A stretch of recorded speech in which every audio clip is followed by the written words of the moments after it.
नमस्कार साथियों, मैं मनीष बिवाल आप सभी का आपके अपने चैनल में तहे दिल से स्वागत और अभिनंदन करता हूं। मैं उम्मीद करता हूं कि आप सभी शानदार, जबरदस्त और जिंदाबाद होंगे और आप सभी की जो तैयारियां हैं वो शानदार, जबरदस्त और जिंदाबाद चल रही होंगी। आज हम लोग चर्चा करेंगे कक्षा 11 की राजनीति विज्ञान के अध्याय 8 स्थानीय शासन लोकल गवर्नमेंट्स के बारे में और उसका चैप्टर 8 लेक्चर नंबर 3 आज हम लोग करने जा रहे हैं। आइए जानते हैं कि आज के लेक्चर में हम लोग क्या क्या पढ़ेंगे। आज हम बात करेंगे संविधान का 73वां और 74वां संशोधन की, और विशेष करके आज हमारा जो ध्यान होगा वो 73वें संशोधन पर होगा। और फिर उस 73वें संशोधन में किसकी चर्चा कराई गई है, उसमें किस प्रकार से चुनाव की व्यवस्था है, किस प्रकार से महिलाओं का और दलित और पिछड़ी जातियों का प्रतिनिधित्व बढ़ाने के लिए आरक्षण की व्यवस्था करी गई है। और फिर last and the final topic जो रहेगा विषयों का स्थानांतरण, जो ट्रांसफर हुए हैं सब्जेक्ट्स, उनकी भी चर्चा करेंगे कि कौन कौन से सब्जेक्ट्स को ट्रांसफर करा गया। चलिए शुरू करते हैं आज के लेक्चर को। संविधान का 73वां और 74वां संशोधन। अब अमेंडमेंट करा गया संविधान में। अभी तक की कहानी आप लोगों को समझ में आ गई होगी कि जब देश का संविधान बना तो सिर्फ और सिर्फ डीपीएसपी में रख दिया गया, और डीपीएसपी में रखने का अर्थ यह था कि अगर ना भी करे सरकार, अगर सरकार उस पर ध्यान ना भी दे तो भी कोई बड़ी बात नहीं है, हम सुप्रीम कोर्ट, हाई कोर्ट नहीं जा सकते।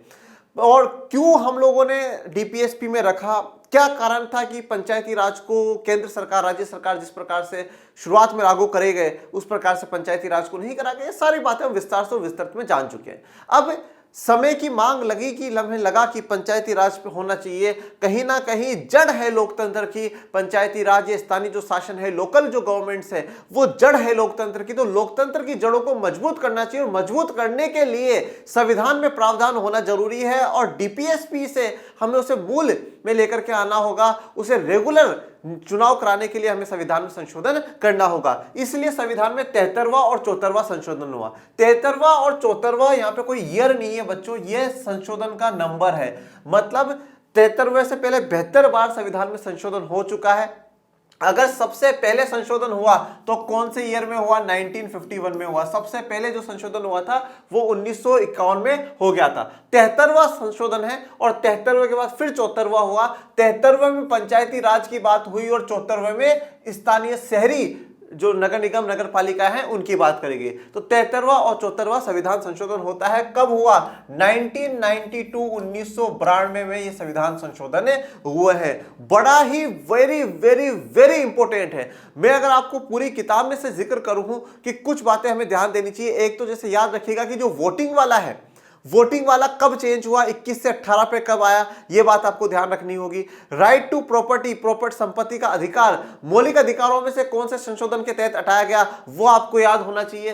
73वां और 74वां संविधान संशोधन कब हुआ और इनमें क्या है, ये मुख्य संशोधन, मुख्य बातें हैं जो आपको इस कक्षा 11 में याद रखनी ही चाहिए। और बच्चों याद रखिएगा कि जो अपन इस किताब में पढ़ रहे हैं, ये इस किताब में पढ़ा हुआ सिर्फ और सिर्फ आपके कक्षा 11 में काम नहीं आएगा। ये अगर आप भविष्य में कॉम्पिटिटिव एग्जाम्स की भी तैयारी करेंगे तब भी काम आएगा, और जीवन में सदैव काम आएगा। जिसको अपने देश के संविधान का ज्ञान होता है, बहुत ही बढ़िया होता है, उसको सारे कानून, सब चीजों की जानकारी होती है अच्छे से, मतलब वो सब चीजों को जान सकता है और लोगों को भी बता सकता है। तो ये किताब आप लोगों के लिए सच में ही बड़ी महत्वपूर्ण किताब है। चलिए शुरू करते हैं और जानते हैं आज क्या हम लोग पढ़ेंगे।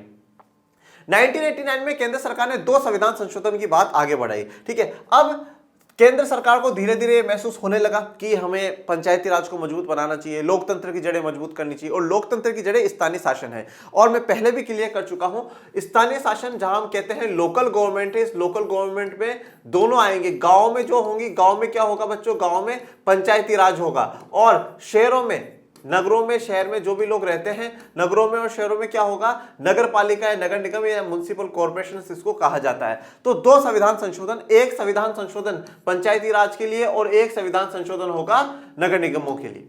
इन संशोधनों का लक्ष्य था स्थानीय शासन को मजबूत करना और पूरे देश में इसके कामकाज तथा बनावट में एक रूपता लाना। अब बहुत सी बार आप लोगों को कंफ्यूजन ये रहता है, सर क्वेश्चंस आते हैं तो आते कहां से, क्वेश्चंस में बड़ा कंफ्यूजन। देखिए अब डायरेक्ट क्वेश्चन पूछेगा, इन संशोधनों का लक्ष्य, अब पूछा जा सकता है कि 73वां और 74वां संविधान संशोधन करने की क्या आवश्यकता थी, क्यों करा गया, उसके पीछे क्या उद्देश्य था, क्या लक्ष्य था सरकार का कि 73वां और 74वां संविधान संशोधन करके? सीधा हमें आंसर मिल रहा है, स्थानीय शासन को मजबूत करना। और स्थानीय शासन का मजबूत होना मतलब मेरे प्यारे विद्यार्थियों, लोकतंत्र का मजबूत होना। मैंने क्या कहा कि लोकतंत्र की जड़ें मजबूत होंगी, और लोकतंत्र में हम लोग क्या कहते हैं, जनता की व्यवस्था है। और जब जब हम जनता का शब्द प्रयोग करते हैं, समुदाय में अंतिम पायदान पर खड़ा हुआ व्यक्ति भी जनता है। अगर देश के सबसे धनी व्यक्ति को सरकार के हर काम में हस्तक्षेप करने का अधिकार है, तो देश के सबसे पिछड़े व्यक्ति को भी उन कामों में हस्तक्षेप करने का अधिकार हो, यही सच्चा लोकतंत्र है। तो लोकतंत्र क्या है, समुदाय के सबसे अंतिम पायदान पर खड़े हुए व्यक्ति के पास भी सारे अधिकार हो, सारी शक्तियां हो। तो वही तो काम हम कर रहे हैं कि गांव में जो लोग रह रहे हैं, जो एक एक कॉलोनी एक एक एरिया में रह रहे हैं, उनके पास भी पावर हो, वो भी अपने घर के बाहर की अच्छी सड़कें बनवा सके, अपने घर के बाहर अच्छी लाइटें लगवा सके, उनको भी साफ सफाई मिले, उनको भी आसपास में अच्छी शिक्षा मिले। ये जो बेसिक हमारी नीड्स है वो पूरी हो, तो लोकतंत्र वहां मजबूत होगा या नहीं होगा। तो स्थानीय शासन को मजबूत करने, और हम यहाँ पे ये भी लिख सकते हैं कि लोकतंत्र की जड़ों को और भी मजबूत करने के लिए, और लोकतंत्र लिखते समय हम स्थानीय शासन ब्रैकेट में डाल सकते हैं। तो पहला लक्ष्य ये हो गया। दूसरा, पूरे देश में इसमें कामकाज तथा बनावट में एक रूपता लाना। ये बड़ी इंपॉर्टेंट बात है, ये बड़ी इंपॉर्टेंट बात है। क्या है, पूरे देश में इसके कामकाज और बनावट में एक रूपता लाना। एक रूपता का मतलब होता है सेम हो जाना। अब ये क्या मामला है सर? देखो, जब 1950 में संविधान लागू हुआ, उस समय पंचायतियों की बात करी गई है 1950 में, और किस में डाला गया, डीपीएसपी में डाला गया। इसके तहत कुछ राज्य सरकारों ने इस पर कदम भी उठाया। जैसे मैंने आपको बोला कि 1959 में 2 अक्टूबर 1959 में नागौर में से राजस्थान में शुरुआत हुई। फिर हमने देखा और भी राज्यों में इसकी शुरुआत होती है, परंतु वहां पर कभी कभार क्या होता था, चुनाव होते थे, कभी नहीं होते थे, उनके कोई कामकाज फिक्स नहीं थे, कभी ये काम होता था, कभी नहीं था। कहीं पर कोई सरकारें कुछ काम करवा रही, कहीं पर कोई सरकारें कुछ काम करवा रही। तो उनके पूरे कामकाज में और उनकी बनावट में, उनके स्ट्रक्चर में, कि इस प्रकार से ये स्ट्रक्चर होना चाहिए, ये व्यवस्थाएं होनी चाहिए, इस समय चुनाव होने चाहिए, उन सब में एक रूपता लाना, सब में एक जैसा। सब भाई राजस्थान में भी हो, यूपी में भी हो, एमपी में भी हो, कश्मीर में भी हो, कर्नाटक में भी हो, हर जगह होने चाहिए। वो एक रूपता लाना स्थानीय शासन का मुख्य उद्देश्य रहा, और ये संविधान संशोधन करे गए। अगर आपसे कोई भी पूछ ले कि 73वां और 74वां संविधान संशोधन क्यों करा गया है, तो उसके कारण ये है, उसके क्या उद्देश्य थे, क्या लक्ष्य थे, वो ये है। देखिए, जब आप यूपीएससी लेवल की तैयारी करेंगे, अब ये आपको बेसिक बात समझ में नहीं आएगी। उस समय आप बड़े लेवल पर पढ़ेंगे कि हाँ पंचायती राज में ये ऐसा हुआ, ये सारी बातें हैं, सब पढ़ लेंगे। तो बेसिक जो एक आइडिया है, एक जो कॉन्सेप्ट है ना, वो कॉन्सेप्ट आपको यही देखने को मिल जाता है। और बड़े दुख की बात है, काफी बच्चे एनसीईआरटी को मजाक में ले लेते हैं। एनसीईआरटी वो है बच्चों, एनसीईआरटी वो मतलब मैं कह सकता हूं वो दवाई है जो यूपीएससी का सफर आपको पार करने में ताकत प्रदान करती है, आपको मजबूती प्रदान करती है बच्चों। बाद में सन 1992 में संविधान के 73वें और 74वें संविधान संशोधनों को संसद ने पारित कर दिया। तो 1992 में 1992 में 73वां और 74वां संशोधन को संसद ने पारित कर दिया, संसद ने पास कर दिया। अब 73वें संविधान संशोधन किसके लिए है? पंचायती राज व्यवस्था के लिए है। किसके लिए है? पंचायती राज व्यवस्था। पंचायती राज व्यवस्था कहां के लिए है बच्चों? ग्रामीण इलाकों के लिए। कहां के लिए है?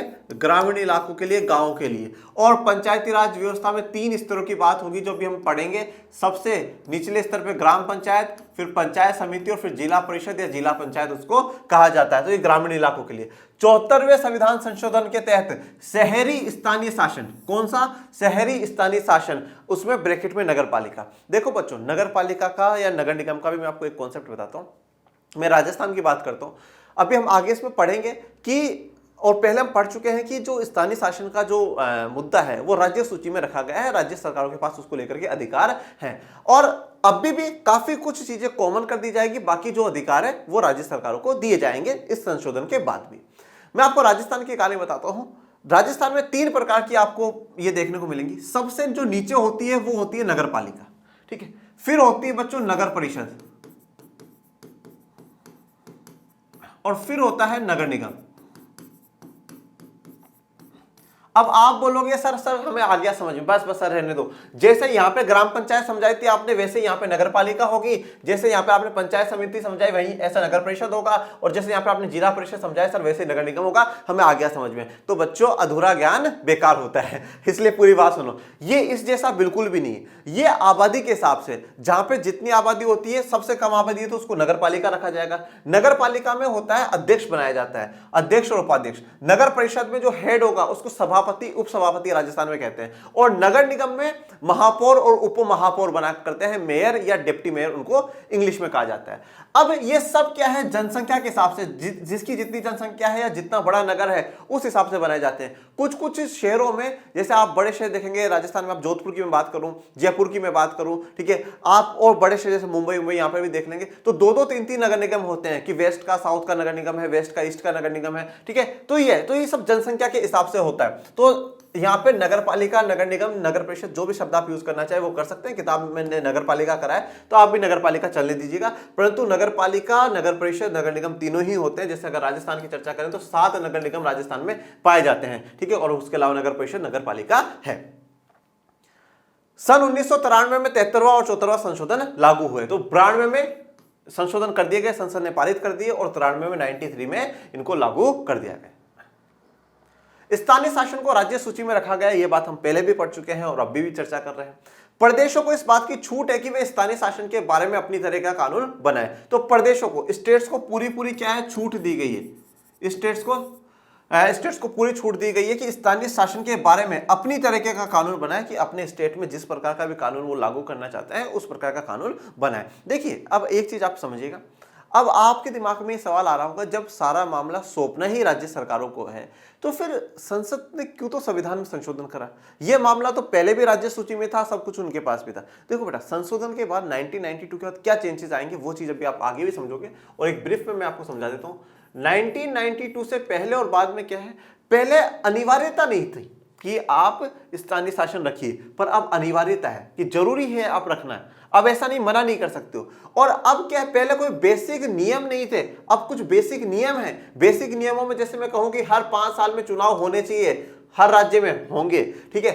महिलाओं के लिए, दलितों के लिए, पिछड़ी जाति आदिवासियों के लिए आरक्षण की व्यवस्था होनी चाहिए, होगी, ठीक है ना। तो कुछ बेसिक, जैसे राज्य चुनाव आयोग ये गठन करा गया, पहले नहीं था। राज्य वित्त आयोग ये गठन करा गया, ये पहले नहीं था। तो ये कुछ बेसिक जो बातें हैं ना, बेसिक चीजें संविधान में संशोधन करके तय कर दी गई, ठीक है। अब 5 साल में चुनाव, आप कर्नाटक में रहते हैं तो वहां पर भी सरपंच के चुनाव, वहां पर भी पार्षद के चुनाव 5 साल में होंगे, और आप राजस्थान में रहते हैं तो भी 5 साल में ही होंगे। डिफरेंस नहीं आएगा। अगर रिजर्वेशन की सुविधा राजस्थान में है तो कहीं दूसरी जगह पे भी आपको देखने को मिलेगी। राज्य चुनाव आयोग और वित्त आयोग राजस्थान में है तो मध्य प्रदेश में भी है, यूपी में भी है, होगा। ये बेसिक जो बातें हैं वो यहां पे लिख दी गई हैं। इसके अलावा आप कुछ और सिस्टम अपनाना चाहते हो और कुछ ऐड करना चाहते हैं, घटाना चाहते हैं, वो राज्यों पे छोड़ दिया गया। जैसे मैं आपको उदाहरण देता हूं कि अपन बात करते हैं महापौर की, बात करते हैं। चलिए, महापौर भी एक बार आप समझना चाहे तो समझ लीजिए, नहीं तो सरपंच का उदाहरण ले लीजिए। सरपंच की अपन बात करें, कहीं कहीं पर सरपंच को क्या होता है, डायरेक्ट इलेक्शन से चुना जाता है, सरपंच के लिए वोटिंग होती है। कहीं कहीं पर पंच मिलकर के सरपंच को चुन लेते हैं। तो ये प्रक्रिया है, ये प्रक्रिया कोई भी किस प्रकार से अपनाना चाहता है वो अपनी प्रक्रिया अपना ले, उसमें राज्य को छूट है। परंतु कुछ बेसिक बातें हैं वो 1992 के संविधान संशोधन से तय कर दी गई, जो कि सभी राज्यों को मानना अनिवार्य है, कंपलसरी है, जरूरी है। लेकिन संविधान में संशोधन हो जाने के बाद प्रदेशों को ऐसे कानून बदलने पड़े ताकि उन्हें संशोधित संविधान के अनुरूप किया जा सके। तो देखिए, संविधान में संशोधन होने के बाद अब हर राज्य को इस प्रकार से स्थानीय शासन को ट्रीट करना है जो कि संविधान में संशोधन के बाद रखे गए। मतलब हर 5 साल में चुनाव कराओ, कंपलसरी है, रिजर्वेशन की सुविधा करो, राज्य चुनाव आयोग की गठन करो, राज्य वित्त आयोग बनाओ, जो सब्जेक्ट हैं, जो विषय हैं वो आप स्थानीय शासन को सौंपो, उनको फंडिंग दो, उनको पैसा दो, ठीक है ना, उनका जो भी जरूरत है, जहां पर विकास हो सकता है वो सारे कार्य करना अनिवार्य कर दिया।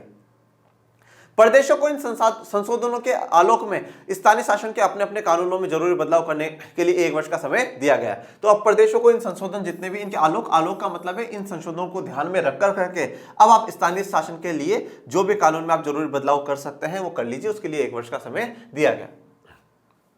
अब एक आपके बॉक्स में कहानी है ब्राजील की, आइए जान लेते हैं। ब्राजील के संविधान में प्रांत, संघीय, जिले तथा नगर पालिका परिषद की व्यवस्था है। देखिए, अब ब्राजील के जो संविधान है वहां पे अगर आप देखेंगे प्रांत में तो जिले और नगर पालिका परिषद की व्यवस्था करी हुई है। इनमें से हर एक को स्वतंत्र शक्तियां प्रदान की गई है और इनका न्याय अधिकार भी अलग अलग है। तो यहाँ पे हर को स्वतंत्र शक्तियां है, अपनी शक्तियां दी गई है, और न्याय अधिकार भी, मतलब इनका भी अपना अधिकार क्षेत्र होता है। जिस तरह गणराज्य राज्यों के कामकाज में हस्तक्षेप संविधान में बताई गई स्थितियों के अतिरिक्त नहीं कर सकता, ठीक उसी तरह राज्य भी नगरपालिका परिषद के कामकाज में हस्तक्षेप नहीं कर सकते। यह प्रावधान स्थानीय शासन की शक्ति को सुरक्षा प्रदान करता है। तो ये ब्राजील वाली कहानी से आपको क्या समझ में आना है? देखो, इन्होंने ये कहा है कि जैसे सेंट्रल गवर्नमेंट और स्टेट गवर्नमेंट। स्टेट गवर्नमेंट और सेंट्रल गवर्नमेंट एक दूसरे के कामकाज में हस्तक्षेप नहीं कर सकते।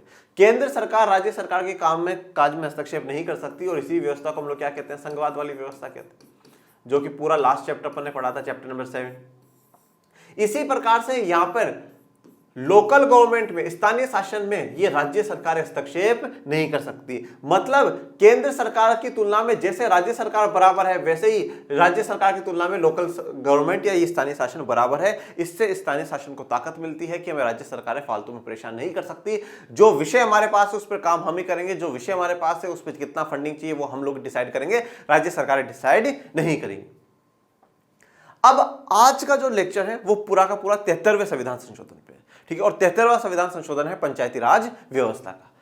इसमें हम बात करते हैं त्रिस्तरीय बनावट की। त्रिस्तरीय बनावट क्या है, देखिए अब मैं पहले भी लेक्चर्स में क्लियर कर चुका हूं, मैं फिर से एक बार और क्लियर कर देता हूं, ठीक है। क्लियर करने की परेशानी नहीं है, ठीक है, और क्लियर कितनी बार भी करना पड़े, पर मुख्य उद्देश्य हमारा और हमारी टीम का यह है कि आपको हर चीज समझ में आनी चाहिए, ठीक है। अभी अपन लोगों ने चर्चा करी पंचायती राज व्यवस्था की। किसकी बात करी, पंचायती राज व्यवस्था। ये पंचायती राज व्यवस्था, ये पंचायती राज सिस्टम क्या है उसको समझो। जब मैं ये कहता हूं कि भैया ग्राम पंचायत, उसके बाद जब मैं कहता हूं पंचायत समिति, और फिर उसके बाद जब मैं कहता हूं जिला परिषद या जिला पंचायत, जो भी आप कहना चाहें, ये तीनों को मिलाकर करके हम पंचायती राज सिस्टम कह रहे हैं। यहां पे ग्राम पंचायत के लिए पंचायती राज की शब्द का इस्तेमाल नहीं हुआ। ग्राम पंचायत, पंचायत समिति, जिला परिषद या जिला जो पंचायत कहना चाहते हैं, तीनों दोनों एक ही बात है। तो ग्राम पंचायत, पंचायत समिति और जिला परिषद तीनों को मिलाकर के ये जो व्यवस्था यूज करी गई, ये वर्ड यूज करा गया है, वो पंचायती राज है। और ये कहां पर होगा, ये ग्रामीण इलाकों में होगा, ये विलेज वाले एरियाज में होगा, ये विलेज वाले एरियाज में होगा, ठीक है। और अब ग्राम पंचायत क्या है, ग्राम पंचायत हर गांव में होगी। ये भी आबादी के हिसाब से कि वहां की इतनी आबादी है तो ये एक गांव ग्राम पंचायत बन जाएगा। फिर कुछ 3, 4, 5, 7 ग्राम पंचायतों को मिलाकर के एक पंचायत समिति बनाई जाती है। और उस जिले के अंदर, उस डिस्ट्रिक्ट के अंदर जितनी भी पंचायत समितियां हैं, उन सबके जो सदस्य होते हैं वो जिला परिषद में होते हैं। जिला परिषद में आपका सांसद भी होगा, आपके विधायक भी होंगे, आपके वहां के अधिकारी हैं वो भी होंगे, सब होंगे, ठीक है। ये बात हम पहले भी डिस्कस कर चुके हैं। तो अब ये क्या होगी, त्रिस्तरीय बनावट। 73वां संशोधन किसकी बात करता है, पंचायती राज व्यवस्था की बात करता है। और पंचायती राज व्यवस्था में त्रिस्तरीय, 3 स्तर हो गए ना, पहला स्तर, फर्स्ट लेवल, सेकंड लेवल और थर्ड लेवल, तो त्रिस्तरीय की बनावट कर दी गई है। अब सभी प्रदेशों में पंचायती राज व्यवस्था का ढांचा त्रिस्तरीय है। अब सभी राज्यों में, हर राज्य में जो पंचायती राज है वो 3 स्तर का हो जाएगा। सबसे नीचे यानी पहले पायदान पर ग्राम पंचायत आती है, तो ये सबसे जो पहला पायदान है, फर्स्ट, सेकंड और थर्ड, सबसे पहले क्या होगी, हर जो गांव है, हर ग्राम में क्या होगी, ग्राम पंचायत होगी। ग्राम पंचायत के दायरे में एक अथवा एक से ज्यादा गांव होते हैं। मैंने क्या कहा, ये डिपेंड करता है बच्चों पॉपुलेशन पे, जनसंख्या पर, कि जनसंख्या कितनी है, और उस जनसंख्या के हिसाब से वो ग्राम पंचायत बनाई जाती है। जैसे मान लीजिए ये पूरा एक गांव है तो इसकी एक ग्राम पंचायत हो गई, अगर इसकी जनसंख्या कम है तो पास का एरिया और मिलाना पड़ा तो वो भी मिल जाता है। तो एक और एक से ज्यादा गांव से मिलकर के क्या बनती है, ग्राम पंचायत बनती है। मध्यवर्ती स्तर पे, मतलब बीच वाले स्तर पे क्या होगी, पायदान मंडल का है, मतलब जैसे खंड या ब्लॉक कहते हैं, या तालुका भी कहते हैं, या पंचायत समिति भी कह सकते हैं। इस पायदान पर कायम स्थानीय शासन के निकाय को मंडल या तालुका पंचायत भी कहा जाता है। ये नाम है, ये आपको याद रखने हैं। जो प्रदेश आकार में छोटे हैं वहां मंडल या तालुका पंचायत यानी मध्यवर्ती स्तर को बनाने की जरूरत नहीं है। अब जो प्रदेश, जो राज्य बहुत छोटे हैं आकार में, तो उनको जरूरी नहीं है कि मंडल या तालुका पंचायत बनाई जाए। अब देखिए, अब कभी जैसे मान लीजिए आपके पास सवाल आ गया, एक MCQ आ गया, या नॉर्मल सत्य असत्य में पूछ लिया गया कि क्या किसी राज्यों में ऐसा हो सकता है कि वहां पे मध्यवर्ती स्तर ना हो। अब आप बोलोगे, आप सोचोगे यार देखो 3 स्तर है, संविधान में संशोधन हुआ है तो सारे जगह ही लागू होना चाहिए। तो ये बात असत्य नहीं, सत्य है। जहां जिन प्रदेशों में आकार छोटा होगा वहां पर जो बीच वाला है, मंडल या तालुका पंचायत है, पंचायत समिति, उसका गठन करने की आवश्यकता नहीं है। सबसे ऊपरले पायदान पर जिला पंचायत का स्थान होगा, जिला पंचायत या जिला परिषद जिसको कहा जाता है। इसके दायरे में जिले का पूरा ग्रामीण इलाका आ जाता है। अब देखो, ये भैया एक डिस्ट्रिक्ट है, ये जिला है, इसमें गांव भी है, विलेज भी है और नगर भी है, मतलब मैं कहूं सिटीज भी है, दोनों है। नगर वालों को तो एक बार भूल जाओ, जितने भी नगर कस्बे हैं इन सबको तो आप भूल जाओ, सिर्फ और सिर्फ ग्रामीण क्षेत्रों में ध्यान दो। अब ये जो ग्रामीण वाला क्षेत्र है, इस ग्रामीण क्षेत्रों में सबसे पहले तो हमने क्या करा, पंचायतें बनाई, ग्राम पंचायत, ग्राम पंचायत, ग्राम पंचायत। फिर इन ग्राम पंचायतों में से मैंने क्या करा कि मतलब हमने इसमें से कुछ पंचायत समितियां बना दी भाई, इन दो को मिलाकर के एक पंचायत समिति, इन दो को मिलाकर के फिर एक पंचायत समिति, फिर इन दो को मिलाकर के एक पंचायत समिति, और फिर अब इन सबको मिलाकर के हमने क्या कर दिया, एक जिला परिषद या जिला पंचायत बना दी। ठीक है, अब इस पंचायत समिति का भी मेंबर यहां पर होगा, इसका भी यहां पर होगा और इसका भी यहां पर होगा।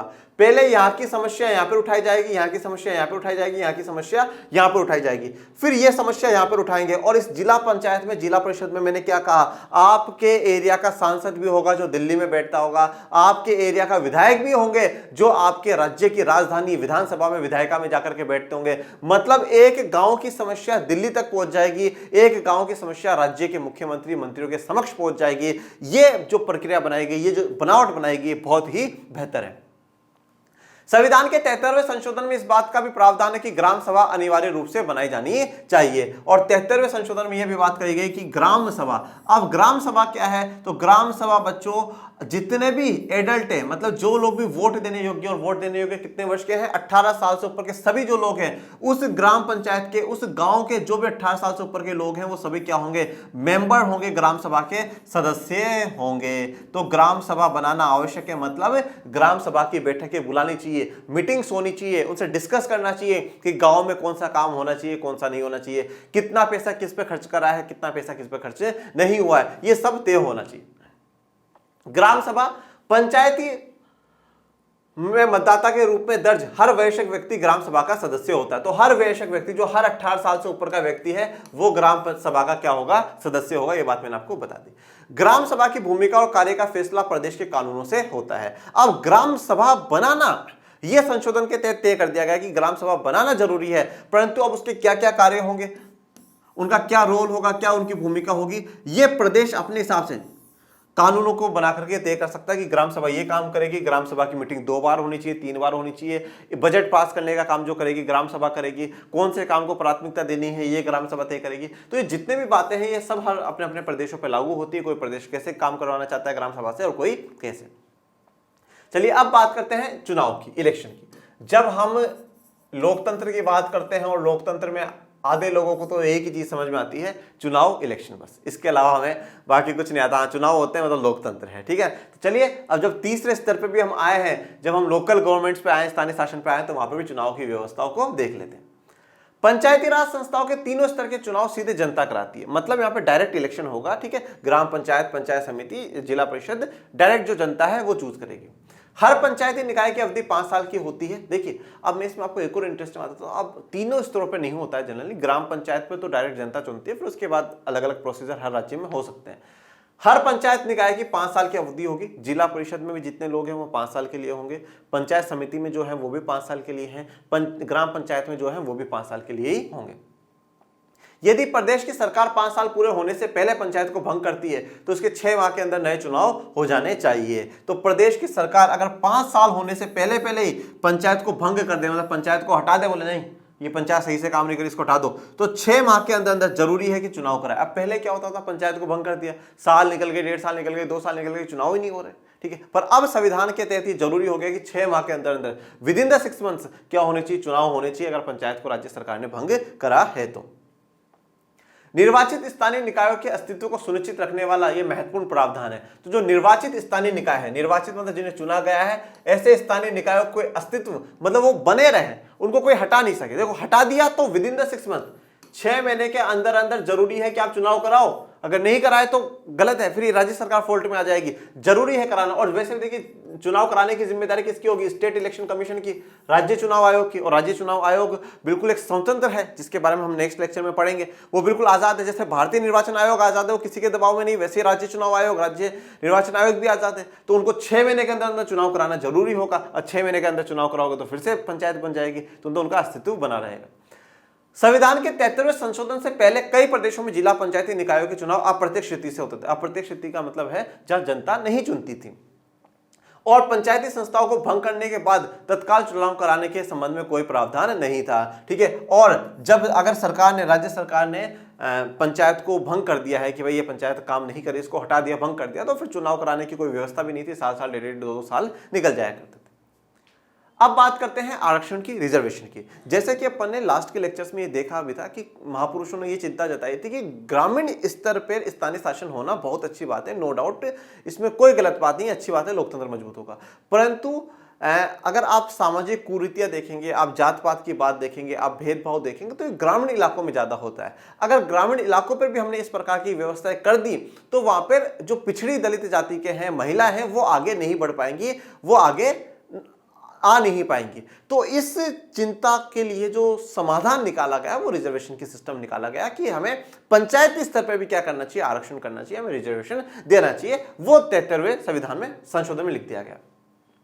सभी पंचायती संस्थाओं में 1/3 सीट महिलाओं के लिए आरक्षित कर दी गई। तो जितनी भी पंचायत संस्था है उन सब में 1/3 सीटें महिलाओं के लिए, मतलब 100 सीटें हैं तो उनमें से 33 सीटें किसकी होंगी, महिलाओं की होंगी। तीनों स्तर पर अनुसूचित जाति मतलब शेड्यूल कास्ट और अनुसूचित जनजाति मतलब शेड्यूल ट्राइब्स आदिवासी समुदाय के लिए सीट के आरक्षण की व्यवस्था करी गई है। यह व्यवस्था अनुसूचित जाति जनजाति की जनसंख्या के अनुपात में की गई है। देखिए अब यहां पर SC ST को जितना भी रिजर्वेशन दिया जाता है वो उनकी पॉपुलेशन के हिसाब से दिया जाता है कि भैया उनकी जितनी जनसंख्या है, जितनी पॉपुलेशन है उस हिसाब से। मतलब इसका अर्थ क्या है, जिससे कि उन लोगों का जो प्रतिनिधित्व है वो प्रतिनिधित्व बना रहा है, रिप्रेजेंटेशन बना रहा है। यदि प्रदेश की सरकार जरूरी समझे तो वह अन्य पिछड़ा वर्ग OBC को भी सीट में आरक्षण दे सकती है, तो अदर बैकवर्ड कास्ट को OBC को भी दे सकती है। राजस्थान में तो अन्य पिछड़ा वर्ग के लिए भी रिजर्वेशन की सुविधा है और काफी राज्यों में है। मतलब यह आरक्षण पंचायत के मात्र साधारण सदस्यों की सीट तक ही सीमित नहीं है। अब यह आरक्षण सिर्फ ऐसा नहीं है कि भाई पंच के रूप में, पंच के लिए दिया है या पार्षद, बस इससे ज्यादा नहीं कि भाई वार्ड पंच में आरक्षण होगा उसके अलावा नहीं।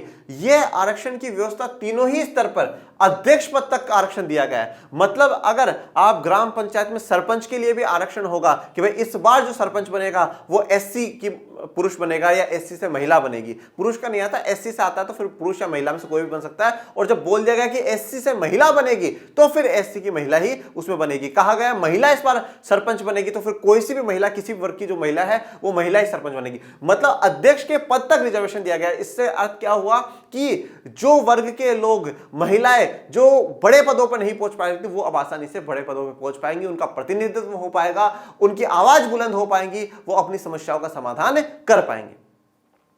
इसके अतिरिक्त सिर्फ सामान्य श्रेणी की सीटों पर ही महिलाओं को 1/3 आरक्षण नहीं दिया गया। अब ऐसा नहीं है कि सिर्फ और सिर्फ जो जनरल कैटेगरी पर है उसी पर महिलाओं को आरक्षण दिया गया। सभी जगह अनुसूचित जाति जनजाति के लिए आरक्षित सीटों पर भी महिलाओं के लिए 1/3 आरक्षण की व्यवस्था करी गई है। जैसे अब मेरी बात सुनिए, इसमें ऐसा है जैसे मान लीजिए कि भाई SC के लोगों में 20 सीटें SC की रिजर्व कर दी गई कि भाई इस बार राज्य में जो पंचायत के चुनाव है और उन पंचायत के चुनाव में 20 सीटें SC के लोगों के लिए रिजर्व कर दी गई। अब इस 20 का भी क्या होगा, आप 1/3 निकालिए। इस 20 का भी क्या होगा, 1/3 जगह हम निकालेंगे तो 6.6 से समथिंग आ जाएगा 7। 20 में से 20 SC में से टोटल 20 जो होंगे वो अनुसूचित जाति के लोग होंगे और उन 20 में से 7 कम से कम महिलाएं होनी चाहिए। मतलब कैटेगरी के अंदर भी क्या है, महिलाओं के लिए रिजर्वेशन दिया गया है कि भाई 20 अगर दलित लोग चुने जाएं तो उनमें से 7 कम से कम दलित महिलाएं चुन करके जानी चाहिए। इसका अर्थ यह हुआ कि कोई सीट महिला उम्मीदवार और अनुसूचित जाति जनजाति के सदस्य के लिए साथ साथ आरक्षित की जा सकती है। मतलब इसमें यह कहा गया जैसे अब ये सीट है, ये 20 सीटें ये अनुसूचित जाति के लिए भी आरक्षित हो गई। अब इसमें से जो 7 सीटें हैं वो SC प्लस वुमेन दोनों के लिए रिजर्व है। अब इसमें भाई पहला तो आप उस कैटेगरी के SC के होने चाहिए, दलित होने चाहिए, और उसके साथ साथ प्लस फिर वुमेन। तो SC कम्युनिटी की वुमेन ही उन 7 सीटों पर चुनाव लड़ सकती है या अध्यक्ष, सरपंच, पंच जो भी जिस भी पद के लिए रिजर्व करी गई उस पद पर पहुंच सकती है। यही बात इस पॉइंट में कही गई है। इस तरह सरपंच का पद कोई दलित अथवा आदिवासी महिला धारण कर सकती है। मतलब सरपंच कोई दलित या आदिवासी महिला धारण कर सकती है। जिला परिषद की जो अध्यक्ष है, ठीक है, नगर निगम की इनकी सबकी जो अध्यक्ष है वो भी दलित आदिवासी महिला धारण कर सकती है। अब बात करते हैं विषयों का स्थानांतरण, ट्रांसफर ऑफ सब्जेक्ट्स। अब सबसे इंपॉर्टेंट काम तो अभी आया है। चलो भैया चुनाव सब हो गए, सब बढ़िया, फिर किस किस मुद्दों पे काम करेगी पंचायत? ग्राम पंचायत का क्या काम होगा, पंचायत समिति का क्या काम होगा, जिला परिषद का क्या काम होगा। तो पंचायती राज के कौन कौन से ऐसे विषय होंगे जिन पे वो काम करेगी? हमने केंद्र और राज्यों के बीच में तो पढ़ लिया, संघ सूची, राज्य सूची, संवर्ती सूची, अवशिष्ट सूची, इन सब के बारे में पढ़ लिया। पर अब ये कौन कौन से मुद्दों पे काम करेंगी वो देखते हैं। ऐसे 29 विषय हैं जो पहले राज्य सूची में थे, अब पहचान कर संविधान की 11वीं अनुसूची में दर्ज कर लिए गए हैं। देखिए एक बात ध्यान रखिएगा, अपन स्टार्टिंग से फर्स्ट लेक्चर जब यूट्यूब पर आया था चैप्टर 1 का, उसी से मैं आपको बताता हुआ आ रहा हूं कि भारत के संविधान में 8 अनुसूचियां हैं, 8 शेड्यूल थे, ठीक है, 8 अनुसूचियां थी जब 1950 में संविधान लागू हुआ था।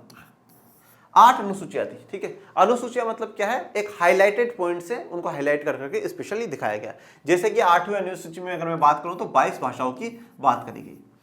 उसके बाद क्या हुआ, जैसे जैसे संशोधन होते गए और आगे बढ़ते गए तो 4 और जोड़ दी गई, 9वीं, 10वीं, 11वीं और 12वीं। 11वीं जो रिलेटेड है, 11वीं अनुसूची किसके बारे में है, पंचायती राज के बारे में है। और 12वीं अनुसूची किसके बारे में है बच्चों, स्थानीय जो शहरी शासन व्यवस्था उसके बारे में। तो 11वीं और 12वीं अनुसूची का किससे लिंक है, स्थानीय शासन से लिंक है। अगर पूछ लिया जाए कि 11वीं और 12वीं अनुसूची किससे रिलेटेड है तो बच्चों स्थानीय शासन से रिलेटेड है। तो 11वीं अनुसूची में कितने विषय रखे गए हैं, 29 विषय रखे गए हैं जिन पे काम किसको करना है, पंचायती राज को काम करना है। ये काम पहले कहां पर थे, पहले राज्य सूची में थे, पर अब राज्य सूची से हटा करके उसमें 11वीं अनुसूची में डाल दिए गए। इन विषयों को पंचायती राज संस्थाओं को हस्तांतरित किया जाना है। ये जो काम है वो कौन करेंगे, पंचायती राज संस्थाएं करेंगी। अधिकांश मामलों में इन विषयों का संबंध स्थानीय स्तर पर होने वाले विकास और कल्याण के कामकाज से। तो ज्यादातर जितने भी विषय इसमें जोड़े गए उनमें कौन कौन से विषय जोड़े गए हैं, जो कि स्थानीय स्तर के, लोकल लेवल के विकास और कल्याण के कामकाजों से जुड़ा हो, कि भाई वहां लोकल जो लेवल है उसका विकास कर सके, वहां का कल्याण कर सके। ऐसे ही मुद्दे इसमें 29 मुद्दों में आ जाते हैं। इन कार्यों का वास्तविक हस्तांतरण प्रदेश के कानून पर निर्भर है। देखो अब लिस्ट जारी कर दी भाई ये करना है। अब प्रदेश जो है, राज्य है, वो कौन कौन से कार्य ट्रांसफर करता है, कौन कौन से कार्य देता है पंचायती राज को, वो वहां के कानून पर निर्भर करता है। हर प्रदेश ये फैसला करेगा कि इन 29 विषयों में से कितने को स्थानीय निकायों को हवाले करना है। तो अब ये प्रदेश के हाथ में है, ये राज्य सरकार के हाथ में कि इन 29 में से कितने काम जो है स्थानीय शासन को सौंपने हैं, कितने पंचायती राज को सौंपने, बाकी कितने अपने पास रखने हैं। और 29 के 29 सौंप दे तो बहुत ही बढ़िया बात है। जैसे कुछ के आपकी किताब में उदाहरण दे रखे हैं, आइए देखते हैं। जैसे कृषि का है, ठीक है। अब आप सोचोगे सब पहले से तीसरा कैसे, जैसे बुक में दे रखा है वैसे मैंने आपको बताया, ठीक है। लघु सिंचाई, जल प्रबंधन, जल संचय का जो विकास है। अब देखिए जल प्रबंधन, जल संचय, इसमें आप जैसे बात करें वर्षा जल संग्रहण, वर्षा जल संग्रहण जैसे कि मुद्दों की बात करें तो ये पंचायती राज को दिया है, क्योंकि अब लोकल लेवल पर ही तो काम होगा कि भाई जल का संग्रहण करने का जो काम होगा वो लोकल लेवल पे होगा। तो इसलिए लघु उद्योग, इसमें खाद्य प्रसंस्करण के उद्योग शामिल है। तो लघु उद्योग भाई छोटे छोटे उद्योग खुलवाना, ये काम है। ग्रामीण आवास मतलब गांव में घर बनाना, पेयजल की सुविधा करवाना, साफ पानी, स्वच्छ पानी उनको मिलना चाहिए लोगों को। सड़क पुलिया का काम करवाना, ग्रामीण विद्युतीकरण, ठीक है, हर गांव में घरों में बिजली होनी चाहिए। गरीबी उन्मूलन कार्यक्रम, जो सरकार गरीबी के हटाने के लिए कार्यक्रम चला रही है, उन कार्यक्रमों को लागू करवाना और सरकार को सुझाव देना। शिक्षा, इसमें प्राथमिक और माध्यमिक स्तर की शिक्षा शामिल है। तो शिक्षा, और इसमें भी विशेष करके प्राथमिक और माध्यमिक मतलब एक पहली से लेकर के 8वीं 10वीं तक की अगर हम बात करें तो वो शिक्षा प्रोवाइड कराने का काम है। तकनीकी प्रशिक्षण और व्यावसायिक शिक्षा देना, तकनीकी प्रशिक्षण मतलब टेक्नोलॉजी के बारे में टेक्निकल जो ट्रेनिंग है वो देना है। प्रोफेशनल कोर्सेज करवाना जिससे कि लोग काम धंधा कर सके। वयस्क और अनौपचारिक शिक्षा, ठीक है, एडल्ट जो एजुकेशन है वो प्रोवाइड कराना। पुस्तकालय खोलना, लाइब्रेरियां खोलना। सांस्कृतिक गतिविधि, ठीक है, सांस्कृतिक कोई कार्यक्रम करवा लेना, जैसे मान लीजिए कोई भी कार्यक्रम का आयोजन करवाया है वो सांस्कृतिक कार्यक्रम है, ऐसे कार्यक्रमों का आयोजन करवाना। बाजार और मेले लगवाना। स्वास्थ्य और साफ सफाई ये करना। इसमें अस्पताल, प्राथमिक स्वास्थ्य केंद्र और डिस्पेंसरी शामिल है। मतलब वहां पर अस्पताल खुलवाने का काम हो, प्राथमिक स्वास्थ्य केंद्र खुले, डिस्पेंसरी खुले, ये सब। परिवार नियोजन, फैमिली प्लानिंग का काम, ठीक है। फैमिली प्लानिंग में ये आ जाता है बच्चों की, मतलब जैसे कि 2 बच्चे ही हों, ठीक है, 2 ही बच्चे हों, जैसे आपने बहुत सी बार देखा होगा 2 ही बच्चे सबसे अच्छे, ठीक है। तो वो जनसंख्या पे कंट्रोल करने के प्रकार से है, लोगों को एजुकेट करना, समझाना उनको कि भैया ना 2 ही बच्चे करें, 1 या 2 बच्चे। तो वो परिवार नियोजन के बारे में, फैमिली प्लानिंग के बारे में बताना। महिला और बाल विकास, ठीक है, बच्चों के लिए और महिलाओं के विकास के लिए कार्यक्रम चलाना। सामाजिक कल्याण, सामाजिक कल्याण में मतलब गरीबी को दूर करना, विकलांग लोग हैं उनकी मदद करना, अनुसूचित जाति जनजाति पिछड़ी जाति के लोग हैं उनके विकास के लिए कार्यक्रम करना, ये सब कुछ। कमजोर तबके का कल्याण, जैसे खासकर अनुसूचित जाति और जनजाति का। और सार्वजनिक वितरण प्रणाली, जिसे इंग्लिश में कहा जाता है पब्लिक डिस्ट्रीब्यूशन सिस्टम। इसमें क्या आ जाता है, इसमें राशनों की दुकान पर जो सामान बांटा जाता है गरीबों को वो आ जाता है। तो सार्वजनिक वितरण प्रणाली भी यहाँ पे तीसरे स्तर को सौंप दी गई है। अब यह आपके एक पॉइंट दिया हुआ है अनुच्छेद 243 जी। अब देखो अनुच्छेद के आगे जी, सर ये कैसा? ये बेटा अनुच्छेद का ही नाम है 243G। देखो अब जब संविधान में कभी भी संशोधन करा जाता है तो संशोधन में ऐसा, जैसे हम कहते हैं कि फंडामेंटल ड्यूटी जोड़ी गई, तो फंडामेंटल ड्यूटीज में पहले आर्टिकल 51 था, आर्टिकल 51 में डीपीएसपी आती, अब आर्टिकल 51A कर दिया गया, आर्टिकल 51A। ऐसा नहीं है 52-53 ऐसे आगे सरकते जाएंगे, वो आगे सरक गए और बीच में सरकार ने 52-53 जोड़ दिया, नहीं, ऐसा ही 243 और 244 के बीच में ही आएंगे। तो 243A, 243B, C, D, E, F, G, H, I, J ऐसे। ओके, तो 243G ये क्या है? ये आर्टिकल है बेटा, अनुच्छेद है, ठीक है, ये अनुच्छेद है। तो 243G में क्या कहा गया? पंचायतों की शक्ति, प्राधिकार मतलब ऑथोरिटी और उनका उत्तरदायित्व रेस्पॉन्सिबिलिटी किसी प्रदेश की विधायक का कानून बनाकर, मतलब पंचायतों के पास कितनी ताकत होगी, कौन कौन से पावर होंगे, उनके क्या क्या रेस्पॉन्सिबिलिटीज है, उनकी क्या क्या ऑथोरिटी है, इन सब का कौन तय करेगी कि जो प्रदेश की मतलब जो विधानसभाएं हैं, जो प्रदेश की विधायिका है मतलब जो विधानसभा है, वो कानून बना करके तय करेगी। 11वीं अनुसूची में दर्ज मामलों में पंचायतों को ऐसी शक्ति और प्राधिकार प्रदान कर सकती है। तो 11वीं अनुसूची में जो मामले, जो विषय दर्ज करे गए हैं, उन विषय के लेकर के राज्य सरकार उनको अधिकार दे सकती है। भारत के अनेक प्रदेशों के आदिवासी जनसंख्या वाले क्षेत्रों को 73वें संविधान संशोधन के प्रावधानों से दूर रखा गया है। ये प्रावधान इन क्षेत्रों पर लागू नहीं होते। अभी आगे पूरी बात सुनिएगा, ठीक है। अब जहां आदिवासी वाले जनसंख्या वाले क्षेत्र है तो वहां पर 73वां संविधान संशोधन लागू नहीं करा गया, ठीक है। देखिए हमेशा एक बात ध्यान रखिएगा कि मैं कहता हूं कि भारत की सरकारों ने हमेशा एक बात पे ध्यान दिया है कि economic progress with social justice, ठीक है, economic progress with social justice, आर्थिक विकास भी होना चाहिए और सामाजिक न्याय भी मिलना चाहिए। और सामाजिक न्याय में एक सबसे बड़ी जो बात आती है वो आती है संस्कृति को बचाना, संस्कृति को बचाना। भारत में चाहे किसी की भी सरकार बनी हो, किसी भी विशेष पार्टी की सरकार बनी हो, हर पार्टी की सरकारों ने, हर प्रधानमंत्रियों ने, हर मंत्रियों ने हर वर्ग की, हर समुदाय की संस्कृति को, उनके भाषा को, उनके रहन सहन को बचाने की पूरी कोशिश करी है। भारत सरकार यहां तक दयालु सरकार है कि एक व्यक्ति उस भाषा का बोलने वाला आखिरी व्यक्ति बचा तो उसकी भी पूरी लिपि सब कुछ लिखवा करके सरकार ने रखा है कि आने वाली पीढ़ियां जान सके, पढ़ सके, इतने दयालु हैं।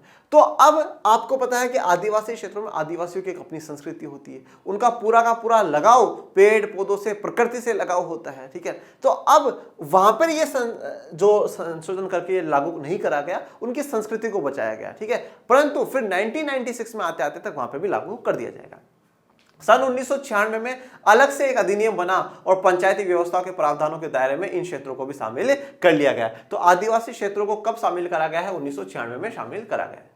अनेक आदिवासी समुदायों में जंगल और जल जोहड़ जैसे साझे संसाधनों की देख रेख की रीति रिवाज मौजूद है। तो जो आदिवासी समुदाय के लोग हैं, वहां का जल संसाधन, जंगल, जमीन जो भी है सब उनके अधीन होता है, वो ही उसको कंट्रोल करते हैं, उसको मैनेज करते हैं और सरकार भी वहां पे हस्तक्षेप नहीं करती है और उन्हीं के अंडर में सौंप कर रखती है। इस कारण नए अधिनियम में आदिवासी समुदाय को इस अधिकार की रक्षा दी गई, ठीक है। तो उनको कहा गया आप इनके अधिकार, ये जो भी आपके अधिकार है इनकी रक्षा होगी, आप चिंता ना करें, बस हम स्थानीय शासन को यहाँ लागू करना चाहते हैं। वे अपने रीति रिवाज के अनुसार संसाधनों की देखभाल कर सकते हैं। तो वहां के जो भी संसाधन है, जल, जंगल, जमीन, उनकी देखभाल कर सकते हैं, उनकी प्रकृति की जो पूजा करते हैं वो पूजा कर सकते हैं, अपनी संस्कृति को जो मानते हैं वो संस्कृति को मान सकते हैं, कोई दिक्कत वाली बात नहीं। इस उद्देश्य से ऐसे इलाकों की ग्राम सभा को अपेक्षाकृत ज्यादा अधिकार दिए गए और निर्वाचित ग्राम पंचायत को कई मायने में ग्राम सभा की अनुमति लेनी पड़ती थी। देखिए अब यहां पर भी पूरा का पूरा वही सिस्टम लागू करा गया, परंतु यहां पर ग्राम सभा को ज्यादा पावर दी गई ग्राम पंचायत की तुलना में। काफी जगह ग्राम पंचायत, अब ग्राम पंचायत क्या है? ग्राम पंचायत वो लोग हैं जिनको जनता ने चुना है, जिसमें सरपंच और पंच आ जाएंगे। ग्राम सभा कौन है? जो गांव के सारे 18 साल से ऊपर के लोग हैं वो। तो यहाँ पर ग्राम सभा को ज्यादा पावर दी गई है। ग्राम सभा बताएगी ये काम करो, ये मत करो, ये सही है, ये नहीं है। और काफी बार तो ग्राम पंचायत को परमिशन लेनी पड़ती है ग्राम सभा से कि हाँ भाई हम करें ये काम या ना करें। इस अधिनियम के पीछे मूल विचार स्वशासन की स्थानीय परंपरा को बचाना और आधुनिक ढंग से निर्वाचित निकायों से ऐसे समुदायों को परिचित कराना। देखो अब जो आदिवासी एरियाओं में लागू करा गया है उसके पीछे क्या उद्देश्य है? तो देखो स्वशासन की स्थानीय परंपरा को बचाना, तो वहां की लोकल परंपरा है उसको बचाना, लोकल परंपराओं को खत्म नहीं करा गया। देखिए हमेशा क्या होता है, फ्लेक्सिबिलिटी होनी चाहिए। अब वहां उस प्रकार का कानून बनाया गया तो फ्लेक्सिबल हो गए, ग्राम सभा को ज्यादा ताकत दे दी गई, लोगों को ज्यादा ताकत दी, ठीक है, पंचों को सरपंचों को नहीं, ग्राम सभा को ज्यादा ताकत दी गई, तो फ्लेक्सिबल हो गई सरकार। स्थानीय परंपरा को बचाना और साथ साथ में जो अब आधुनिक समय चल रहा है और आधुनिक समय में निर्वाचित निकायों का दौर है, इलेक्शन होने चाहिए और इलेक्शनों के द्वारा लोग चुन करके जाने चाहिए, जीत करके जाने चाहिए, तो ऐसे समुदायों से परिचित कराना जहां पे स्थानीय परंपराएं भी होंगी और आधुनिक युग के हिसाब से निर्वाचित निकाय भी होंगे। विविधता और विकेंद्रीकरण की भावना से इस विचार की संगति बैठती है। देखिए अब विविधता, स्थानीय परंपरा को बचाना ये किस चीज को दर्शाता है बच्चों? विविधता को दर्शाता है, डाइवर्सिटी को दर्शाता है, ठीक है, कि सभी जो प्रकार के वर्ग के लोग हैं उन सभी का सम्मान करना, उनकी संस्कृति को बचाना। और विकेंद्रीकरण भी करा गया है, मतलब पावर को ट्रांसफर भी करा गया है, राज्य सरकार से स्थानीय सरकार को दी गई है, तो दोनों चीजें एक साथ हुई है वहां पे। ओके, तो आज के लिए अपना इतना ही। यहाँ पे 73वां जो संविधान संशोधन था उसके बारे में अपन ने पूरा डिस्कस कर लिया है। अब आगे हम राज्य चुनाव आयोग, राज्य वित्त आयोग के बारे में और 74वें संशोधन के बारे में और फिर उनका किस प्रकार से इंप्लीमेंटेशन हुआ वो भी अपन लोग पढ़ेंगे। ओके बच्चों आप सभी को पता होगा कि लर्न एंड शेयर आर्ट्स का टेलीग्राम चैनल बन चुका है, तो और आपको डिस्क्रिप्शन में उसका लिंक मिल जाएगा। आप जल्द से जल्द उस चैनल से जुड़ जाए बच्चों, क्योंकि उस पर आपको इन्फॉर्मेशन मिल जाएगी कि आज मनीष सर का ये वीडियो आ रहा है, इस टीचर का ये वीडियो आ रहा है, आज कुछ नया है, आज स्पेशल होने वाला है, ठीक है, कौन सी क्लासेस होंगी, कौन सी नहीं होंगी, सारी जो जानकारी आपको वहां पर मिल जाएगी। तो उस चैनल को ज्वाइन करना बिल्कुल भी ना भूले। और जिन भी बच्चों ने अभी तक आर्ट्स के चैनल को सब्सक्राइब नहीं करा है, शेयर नहीं करा है, तो बच्चों कर दीजिए और पढ़ते रहिए, आगे बढ़ते रहिए। मिलेंगे नए लेक्चर में, तब तक के लिए थैंक यू सो मच। जय हिंद, जय भारत।